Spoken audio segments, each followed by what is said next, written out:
آپ جانتے ہیں کہ مرغ فرشتوں کو اور گدھے شیطان کو دیکھ سکتے ہیں. جانتے ہیں آپ؟ نہیں جانتے؟ اس ویڈیو کو اینڈ تک ضرور دیکھیے گا.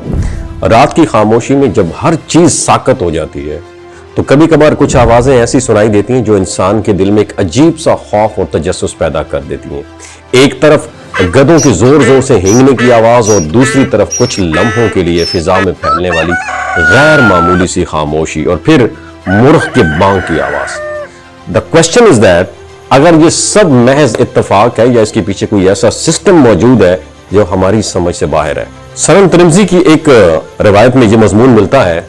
نبی کریم صلی اللہ علیہ وسلم نے فرمایا کہ جب تم مرغ کی آواز سنو تو اللہ سے اس کا فضل کا سوال کرو، کیونکہ یہ وہ ایسی چیز دیکھتا ہے جو انسان کی نظر سے پوشیدہ ہے. اور جب گدھے کی ہینگنے کی آواز سنو تو اللہ کی پناہ مانگو شیطان مردود سے، کیونکہ وہ بھی ایک ایسی چیز کو محسوس کرتا ہے جو ہماری آنکھوں سے اوجھل ہے.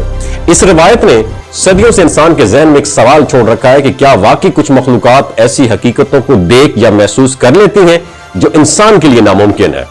اگر ہم اس بات کو سائنٹیفک پوائنٹ آف ویو سے دیکھیں تو حیرت انگیز حقائق سامنے آتے ہیں. انسان کی آنکھ صرف محدود اسپیکٹرم میں روشنی کو دیکھ سکتی ہے جسے ویزیبل لائٹ کہا جا سکتا ہے، لیکن حقیقت یہ ہے کائنات میں روشنی کی کئی اور ٹائپس بھی موجود ہیں، جسے ultraviolet, infrared, X rays اور ریڈیو ویوز ان کو یہ کہتے ہیں. تو انسان ان میں سے زیادہ تر کو دیکھ ہی نہیں سکتا کیونکہ اس کی آنکھ اور دماغ کو ایک خاص حد تک محدود رکھا گیا ہے تاکہ معلومات کا بوجھ اس کی برداشت سے باہر نہ ہو.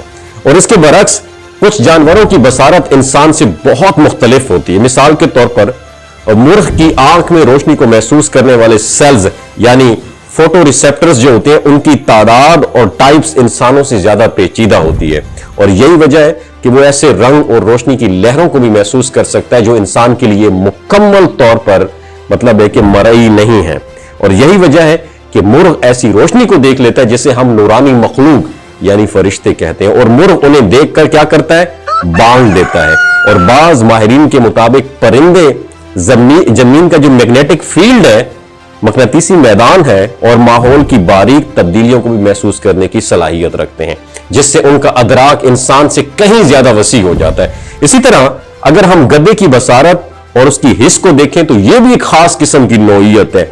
گدھے کی آنکھ میں راڈ سیلز کی مقدار بہت زیادہ ہوتا ہے جو کم روشنی میں دیکھنے کی صلاحیت کو بڑھا دیتی ہیں، اور یہی وجہ ہے کہ وہ اندھیرے میں بھی نسبتاً بہتر دیکھ لیتا ہے. لیکن اس کی ایک اور خاص بات یہ ہے کہ وہ ماحول میں ہونے والی تبدیلی سی معمولی سی جو تبدیلی ہوتی ہے یا معمولی سی حرکت ہوتی ہے اس کو بھی بڑی شدت سے محسوس کر لیتا ہے. اور بعض اوقات جب ماحول میں غیر واضح سایہ یا حرکت پیدا ہوتی ہے یعنی وہ شیطان کے کالے سائے کو بھی دیکھ لیتا ہے تو وہ بے چینی کے عالم میں زور زور سے آوازیں نکالنے لگ جاتا ہے، اور یہی سے وہ تصور جنم لیتا ہے جس کا ذکر روایت میں کیا گیا ہے.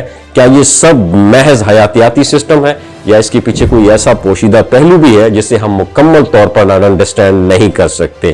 یہاں آ کر سائنس خاموش ہو جاتی ہے اور انسان کا تجسس مزید بڑھ جاتا ہے، کیونکہ کچھ چیزیں ایسی ہوتی ہیں جو نہ مکمل طور پر ثابت کی جا سکتی ہیں نہ مکمل طور پر رد کی جا سکتی ہیں. اور آخر میں سب سے اہم بات یہ ہے کہ چاہے ہم اسے سائنسی زاویے سے دیکھیں یا روحانی زاویے سے، یہ حقیقت اپنی جگہ قائم رہتی ہے کہ کائنات میں بہت کچھ ایسا موجود ہے جو ہماری آنکھوں سے ڈسپیئر ہے. انسان کو صرف وہی دکھایا گیا جو اس کی برداشت اور سمجھ کے مطابق، اور شاید یہی توازن اس پوری کائنات کا سب سے بڑا سیکرٹ ہے.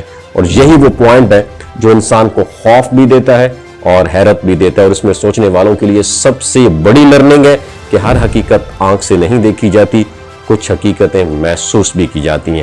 وما علینا الا البلاغ المبین. ویڈیو اچھی لگی ہو تو شیئر ضرور کیجیے گا.